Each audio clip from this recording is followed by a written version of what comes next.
Alors bonjour les amis, dans une nouvelle vidéo de notre chaîne YouTube. Si vous aimez la vidéo, n'oubliez pas à nous abonner pour que vous bénéficiez de plus de vidéos éducatives.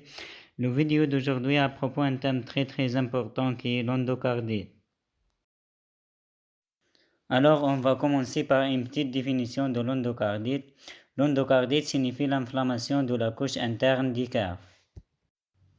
La paroi du cœur est composée de trois couches, l'épicarde qui est la couche la plus externe, le myocarde puis l'endocarde qui est la couche qui s'enflamme. Il s'avère que la plupart des cas d'endocardite sont dus à une infection microbienne de l'endocarde, impliquant généralement l'endocarde tapissant les valves cardiaques. Mais pourquoi les valves? Il s'avère que les valvules ont de minuscules vaisseaux sanguins qui les nourrissent, pourtant ils flottent dans le sang toute la journée.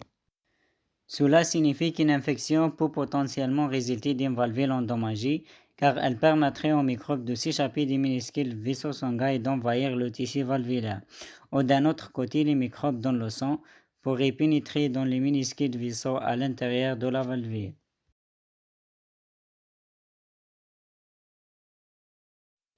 Dans tous les cas, un microbe doit d'abord pénétrer dans la circulation sanguine, et cela peut arriver si une personne a une plaie ouverte, un abcès, une intervention dentaire, une intervention chirurgicale ou une injection avec une aiguille infectée ou une substance infectée, ainsi que l'utilisation de drogues illégales.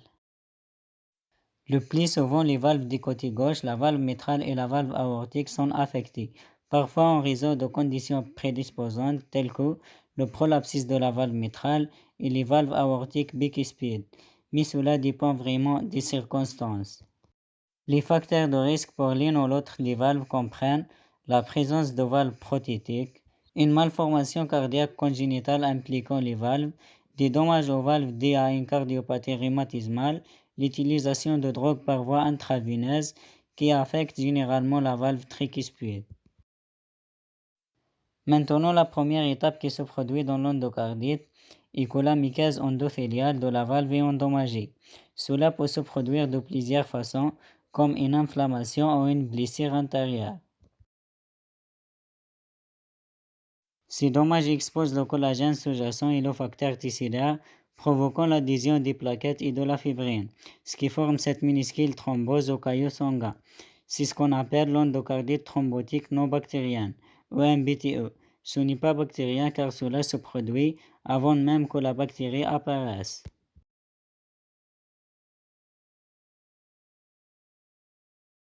Maintenant, si vous ajoutez une bactériémie ou des bactéries dans le sang, vous avez vous-même une recette pour l'endocardite infectieuse.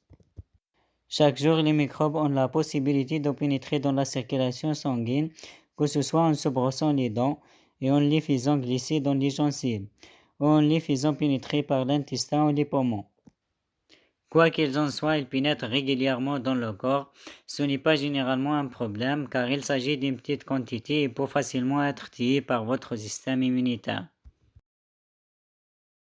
Cependant, ils flottent parfois dans le sang assez longtemps pour trouver un MBTE, qui leur sert d'emplacement idéal pour s'attacher et déclencher une infection, appelée végétation. Pour se fixer à un MBTE, de nombreuses espèces bactériennes utilisent des protéines à leur surface appelées adhésines, qui leur permettent de se coller à la valve et de se coller les unes aux autres. Ils créent également une matrice extracellulaire autour d'eux-mêmes, appelée biofilm, qui leur permet de se coller littéralement les uns aux autres et de former un gros amas de bactéries pouvant se comporter comme une colonie. Habituellement, ces gares-là s'en tiennent aux zones de pression plus basses, car il est plus facile d'adhérer. Prenons donc la régurgitation de la valve mitrale, où le sang reflète des ventricules gauche à haute pression vers l'oreillette gauche à basse pression.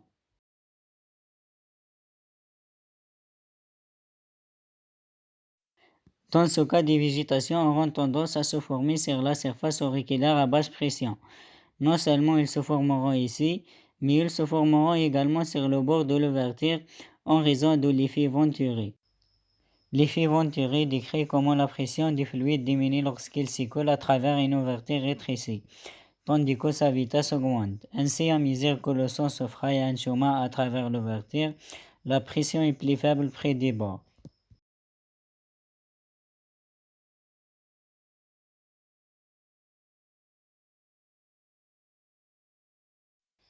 Si la personne a une régurgitation aortique, ce qui signifie que le sang passe de l'aorte à pression plus élevée au ventricule à pression plus basse, les végétations ont tendance à se situer sur la surface ventriculaire à pression plus basse de la valve.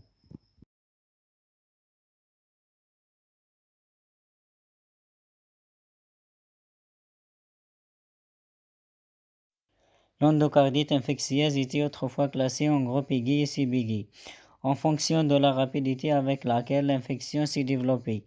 Mais de nos jours, la clé est d'identifier la cause microbienne de l'infection et de la traiter aussi efficacement que possible.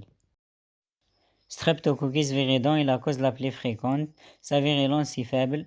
Il se trouve dans la bouche et il attaque généralement les valves qui ont subi des dommages antérieurs qui ont entraîné de petites végétations et qui n'ont pas détruit la valve. Staphylococcus aureus, d'autre part, est une bactérie très virulente qui peut être trouvée sur la peau. Ce type peut infecter les valves endommagées et saines, et en particulier la valve tricuspide. Staphylococcus aureus provoque de grandes végétations qui peuvent détruire la valve. Cette bactérie est le plus souvent contractée par l'utilisation de drogues par voie intraveineuse. Ensuite, nous avons Staphylococcus epidermidis, qui est une bactérie qui aime les matériaux prothétiques étrangers, comme les valves cardiaques prothétiques. L'une des façons dont la bactérie pénètre dans le corps est au moment de la chirurgie de la valve cardiaque, lorsqu'elle reste littéralement collée à la valve. Un autre point d'entrée courant dans le corps est un cathéter intraveineux infecté. Ces deux scénarios se produisent généralement dans un hôpital, donc l'un ou l'autre serait considéré comme une infection nosocomiale.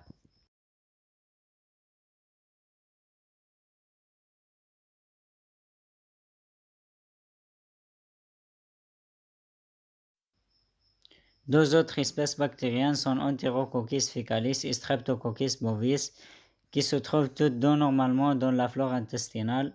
Cependant, lorsqu'une personne souffre d'une maladie colorectale grave, comme le cancer colorectal ou la colite ulcéreuse, ces bactéries intestinales peuvent migrer à travers la muqueuse intestinale et dans la circulation sanguine, ce qui est une configuration pour une endocardite potentielle. Une bactérie encore plus inhabituelle est Coxiella burnetii que les patients contractent généralement après avoir été exposés à des animaux infectés, tels que des vaches, des moutons et des chèvres. La bactérie provoque initialement une maladie appelée fièvre Q.